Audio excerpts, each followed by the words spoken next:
বিশেষ করে শ্বশুর শাশুড়ির সঙ্গে এখনকার বৌমারা তাল মিলিয়ে চলতে পারে না।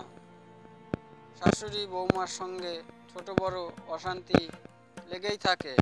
তো আমি সেই বিষয় লক্ষ্য করে আজ আমি আপনাদেরকে এমন একটি যন্ত্রের কথা বলবো, সেই যন্ত্রটি সঠিক নিয়মে সঠিকভাবে যদি আপনারা করতে পারেন তাহলে অতি অবশ্যই শাশুড়ি ও বৌমার সঙ্গে মধুর প্রেম ও ভালোবাসা বজায় থাকবে।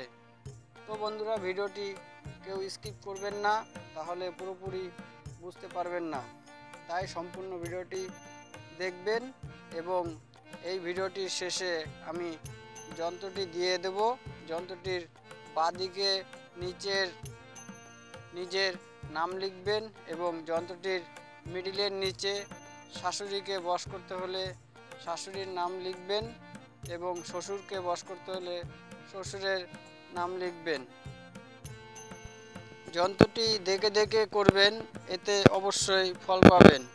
বন্ধুরা, যারা এই ভিডিওটি ইউটিউব চ্যানেল থেকে দেখছেন তারা অতি অবশ্যই এই চ্যানেলটি সাবস্ক্রাইব করবেন, আর যারা ফেসবুক পেজ থেকে দেখছেন তারা অতি অবশ্যই পেজটি ফলো দেবেন।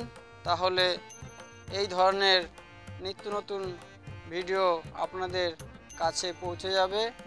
আর ভিডিওটি ভালো লাগলে অবশ্যই একটি লাইক দেবেন, লাইক দিয়ে উৎসাহিত করবেন এ ধরনের ভিডিও বানাতে।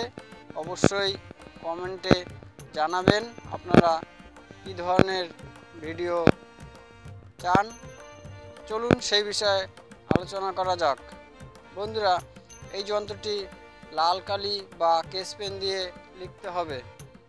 গমের রুটির উপর লিখে যদি শাশুড়িকে বশ করতে চান তাহলে কালো কুকুরকে খাওয়াতে হবে, আর যদি শ্বশুরকে বশ করতে চান তাহলে কালো কুকুরকে খাওয়াবেন, আর শাশুড়িকে যদি বশ করতে চান তাহলে কালো মেদি কুকুরকে খাওয়াতে হবে।